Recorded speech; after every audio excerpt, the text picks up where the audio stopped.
Hello everyone, this is Archie Verma and in this video we are going to talk about the polygenic inheritance. So without any delay let's start. Mendelian inheritance के अंदर Mendel ने हमें दो body ही extremes के बारे में बताया था और उनका इनहेरिटेंस पैटर्न बताया था। जैसे कि प्लांट की हाइट या तो टॉल हो सकती है या फिर डॉर्फ हो सकती है, ठीक है। फ्लावर का कलर जो हो सकता है वो वायलेट हो सकता है या फिर वाइट हो सकता है। लेकिन नेचर के अंदर हमें ग्रेडियंट भी देखने को मिलते हैं जो कि मेंडल ने नहीं बताया। तो ग्रेडियंट बहुत ज़्यादा कॉमन है। जैसे कि अगर हम ह्यूमन पॉपुलेशन के अंदर देखें तो ह्यूमन पॉपुलेशन के अंदर भी हमें अलग अलग वेराइटी की हाइट देखने को मिलती है, 4'5", 4'9", है ना, और 6 फीट के ऊपर के भी बहुत इंडिविजुअल्स होते हैं। मतलब बहुत सारा ग्रेडियंट है, कहने का मतलब यही है, बहुत सारा ग्रेडियंट है। सिर्फ दो एक्सट्रीम्स नहीं है कि टॉल होगी और डॉर्फ होगी, बहुत सारा ग्रेडियंट है। लाइक 5'3" भी होता है, 5'4" भी होता है, 5'9" भी होता है, 6 भी है। तो बहुत सारे ग्रेडियंट हमें देखने को मिलता है।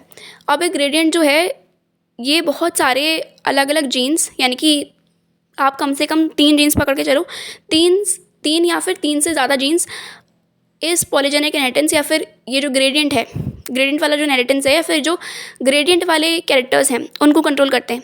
3 या 3 से ज़्यादा जीन्स। अब ये जो जीन्स होते हैं ये इनके अलावा जो इन्वायरमेंटल फैक्टर्स होते हैं ये भी कहीं ना कहीं ऐसे ग्रेडियंट वाले कैरेक्टर्स के ऊपर इन्फ्लुएंस डालते हैं। जैसे कि स्किन कलर है, ठीक है। स्किन कलर के पास हमारे पास 3 जीन्स होते हैं, ठीक है। इन 3 जीन्स के लिए हमने एक जीन को बोला है ए, एक को बोला है बी और एक को बोला है सी। ऑब्वियस सी बात है, अगर डोमिनेंट होगा तो capital A, capital B and capital सी।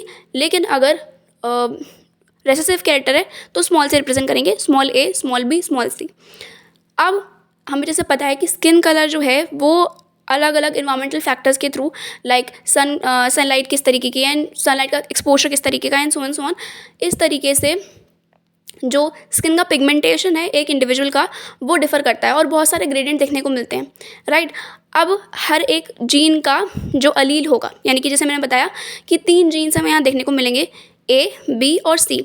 अब इन 3 जीन्स के जो भी अलील्स होंगे, यानी कि एक क्रोमोसोम पे कैपिटल ए है, एग्जाम्पल बता रही हूँ, कैपिटल ए है, दूसरे वाले पे कैपिटल ए है ना, मतलब दोनों का ही जो इफेक्ट है वो एडिटिव होगा, यानी कि दोनों का इफेक्ट जो होगा वो ऐड किया जाएगा। यानी कि कितने ज़्यादा डोमिनेंट जैसे मैंने बोला कि 3 जीन्स हैं, ठीक है। तो इन 3 जीन्स में 3 जीन के हिसाब से हमारे पास 6 अलील्स हो जाएंगे, राइट। तो अभी जो 6 अलील्स हैं इनमें से कितने ज़्यादा डोमिनेंट हैं और कितने ज़्यादा रिसेसिव हैं। जितने ज़्यादा डोमिनेंट होंगे उतना ज़्यादा डार्क कलर होगा इंडिविजुअल का। जैसे कि मान लेते हैं किसी इंडिविजुअल का capital A, capital A, capital B, capital B, capital C kind of जो जीनोटाइप है वो है, तो उस इंडिविजुअल के अंदर जो उसका पिगमेंटेशन होगा वो बहुत ज़्यादा डार्क होगा, राइट। लेकिन उसी जगह पे जो दूसरा इंडिविजुअल है, लेट्स से कि वो इंडिविजुअल जो है वो स्मॉल ए है, स्मॉल बी है, स्मॉल सी है। तो ऐसे इंडिविजुअल्स के अंदर हमारे पास जो स्किन कलर होगा वो बहुत ज़्यादा लाइट होगा।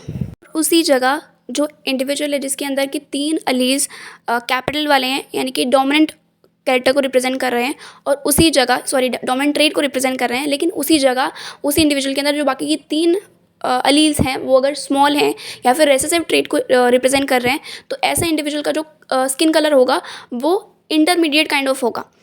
और इसी तरीके से जो हमारे पास नेचर के अंदर इतने सारे हाइट के ग्रेडियंट हैं या फिर स्किन का ग्रेडियंट है या फिर जिस भी तरीके का ग्रेडियंट है वो 3 या 3 से ज़्यादा जीन्स के साथ में कंट्रोल होता है। और उस इन सब यानी कि जो ये पॉलीजेनिक इनहेरिटेंस का ये जो पूरा कॉन्सेप्ट है इसमें इन्वायरमेंटल फैक्टर्स का भी बहुत बड़ा एक रोल होता है। So this was all about this video. Thank you.